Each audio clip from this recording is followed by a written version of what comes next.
السلام علیکم ورحمۃ اللہ وبرکاتہ۔ ناظرین کیا حال ہے؟ خیر ہے، خوش ہے، ٹھیک ٹھاک؟ امید ہے تو نہ ٹھیک ہو سو۔ میں بھی ٹھیک ہاں الحمدللہ۔ میں خضر ریاض مدینہ منورہ تو مار کے آج ایک گزارش کرنی ہے تو سارے کو، اگر تسا میرے آپ دیکھتے پے تو بھاویں کوئی بھی دیکھتا پے، تسا سارے کو گزارش ہے مہربانی کر کے اللہ پاک نے ساکو موقع دیتے، یہ جڑی زندگی ہے اللہ پاک نے جڑی ساکو دیتی ہے بار بار کہیں ملنی، ایک بار ملنی ہے زندگی۔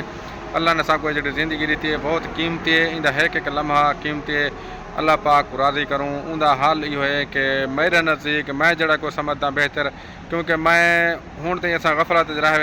گئے ہیں تو اللہ غفلت کو بچاوے۔ غفلت یہ چیز میں ادا کہ اکثر لوگ کریں پے ہیں، خاص کر جڑے علماء کرام ہیں یا جڑے ماشاءاللہ پڑھے لکھے ڈھیر ہیں، انہوں تو نہیں کریں غفلت۔ میرے ورگے لوگ، میں اپنی گال کرے سا، میں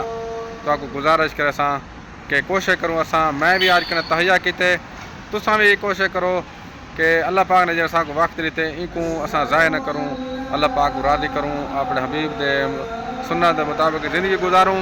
میں تو کو گزارش کرنا پیا، میں نہ کوئی بڑا عالم نہ میں کشاں، میں ایک گناہگار بندہ، میں ایک عرض کرنا پیا تو کو گزارش کرنا پیا، ایک تو آج کل تساں تہیا کرو کہ آج انشاءاللہ تساں قرآن مجید پڑھو، ترجمے نال پڑھو، کیونکہ میں ترجمے نال قرآن مجید پڑھنا شروع کیتے جرن دا تاں اون فائدہ تھیندے۔ اساں ایویں تو پڑھتے ہیں، ویسے عربی پڑھنا ثواب ہے، کوئی شک کہ نہیں،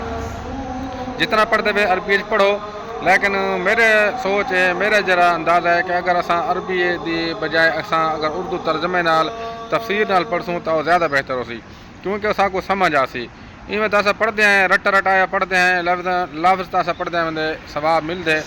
اللہ پاک ساکو زیادہ پڑھن توفیق عطا فرماوے، لیکن اساں سمجھ کے جلے قرآن مجید پڑھسوں تو اوندا ساکو فائدہ تھی سی، ساکو پتہ تو لگے کہ سارے اللہ پاک نے ساکو آکھیا کہ ہے اپنے کلام دے وچ اتنا قرآن مجید 30 سپارے ہیں، کتنا صورتیں ہیں، کتنا آیات ہیں، اللہ پاک نے آکھیا کیا ہے اندے وچ، اللہ پاک دا حکم کیا ہے، بہت جرنا میں جرن دا اپنے گل کرنا جرن دا شروع کیتے قرآن مجید ترجمے نال پڑھنا، اللہ پاک دی مہربانی الحمدللہ، اللہ پاک میں کو بھی تو آپ کو بھی توفیق دے، کوشش کرو روزانہ تھوڑا ڈھیر لازمی تو قرآن مجید ترجمے نال پڑھو، نماز کی پابندی کرو، درود شریف کی کثرت کرو، استغفار زیادہ زیادہ کرو، اللہ پاک میں کو تو کو عمل دی توفیق عطا فرماوے، اللہ پاک کو دعا اللہ پاک ساکوں سارے کو سچا پکا نمازی بناوے۔ اگر کوئی گال میری تو کو دل کو ناگوار گزری ہو تو معذرت، انشاءاللہ ملسوں اگلی ویڈیو زندگی رہے گئی تو دعائیں یاد رکھنے، اللہ تو کو مقام مدینہ دکھاوے، آمین ثم آمین۔ آج کرنے تو تہیا کرنے، نماز نہیں چھوڑنی، قرآن ترجمے نال پڑھنے، انشاءاللہ ملتے اگلی ویڈیو۔ السلام علیکم ورحمۃ اللہ وبرکاتہ۔